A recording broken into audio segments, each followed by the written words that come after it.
second opportunities, be it offensive rebounds or turnovers, was really the difference. I would say just the offensive rebounds. Early on, I thought, the first 8 minutes we got stops on every possession, and then they got the ball back.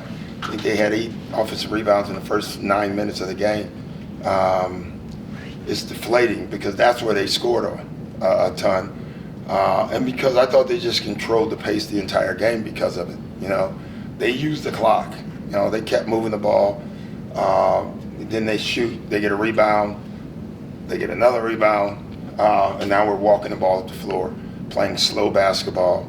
I didn't think we moved the ball very well today offensively. Just look at the shot disparity. It's not a good shot chart for us. When we have a more even shot, obviously Dame and Giannis should always have more. But no one else had a lot, So we got to be better there as well. They don't really play a traditional, too big kind of line. No. What was the thought process on Brook on Cat to start? Well, we didn't want Giannis to start the game on Cat, and that was a mistake, obviously, because just where I was concerned with Brook on Cat is in transition, and that's where it manifested itself. Brook is so used to getting back to the paint. Either way, he would have had to guard someone. That would have been Anunoby, But we asked so much of Giannis. The last thing we want him to do is start the game on their best offensive player. You mentioned pace and shot disparity. I know there were a couple of threes taken at the very end of the first half, but I think up to that point it was maybe 17 threes, 18 threes. That clearly is not enough either, right? No, but we didn't get down. How many times did we drive the paint and make a play? We got into the paint. We just didn't make plays tonight.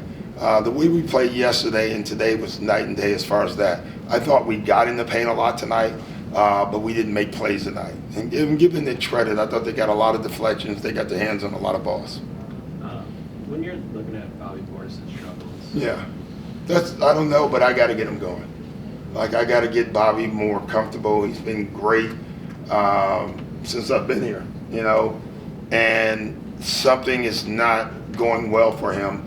And that's my job to figure out what that is, not Bobby's. Bobby's going to say the exact opposite. I know that. But that's my job as a coach to find more ways to get Bobby more involved, to get him back to being comfortable. Because he is so important for us. He's our, whoever you guys, whatever age groups you guys are, our favorite sixth man coming off the bench. That's what he is for us. And he hasn't been that over the last 5 or 6 games.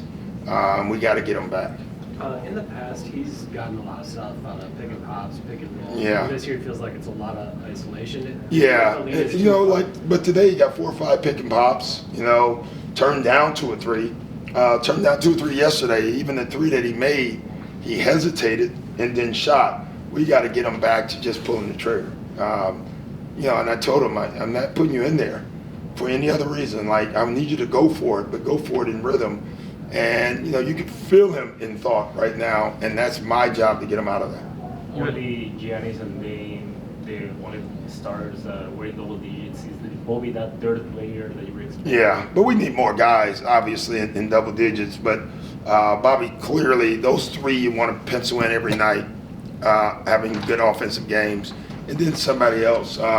Brooks not getting enough shots the last 2 games, to me, where he could have had shots, and we're just not moving the ball. The indicator is pretty easy for us to see when the ball's hopping and when it's not. Now, last night it was hopping and Brooks still didn't get shots, and that's fine. But on most nights, Brooke is the beneficiary of ball movement, and so we got to do a better job. Before the game, you had said, with bench units, okay, you're still looking for things. Yeah. Did we see that tonight with Giannis playing 12 minutes of a quarter and AJ coming out for the third? Was that you looking for combinations? Yeah, we think we know where we want to go as far as, I guess the biggest change is, Giannis playing more straight minutes in the first quarter. And that way we stay faster. So when Bobby comes in, he's playing more with Giannis to start. We keep our speed that way. The problem there is now you have to bring Dame out and sub Dame usually 3 times in each half, which is problematic, but it'd be good for Dame in the long run. Adrian said to start the second half. Andre had a hip. He made it out on the floor, but we were already going out on the floor. Probably shouldn't have played Dre, to be honest, in the second half.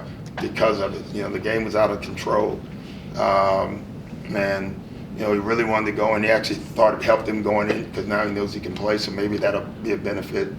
And then with 8 minutes left, I was going to give the guys 2 minutes, and, it's just funny. We have an afternoon game coming up, and I was absolutely thinking about that. Rollins now in the first half. Yeah. Has he jumped over DeLon? Yeah, right now he has. And what's gone into that? I think he's more athletic. I don't think DeLon was playing great. I do think DeLon will come back to us. All these guys have to be ready when their time is called, and then when someone else, they have to be ready to get back those minutes. And I think our guys will do that. It's part of that too with these decisions because these post games are pretty similar in terms of whether it be energy effort or turnovers or rebounds. Is that part of that too, where it's the just same speed, athletic and speed? Yeah. We're just looking to get more speed on the floor, more athleticism. But listen, there are a couple plays tonight where there was a ball right on the floor, and I think 2 or 3 of our guys reached down, they dove and got the ball. Those are plays we have to come up with.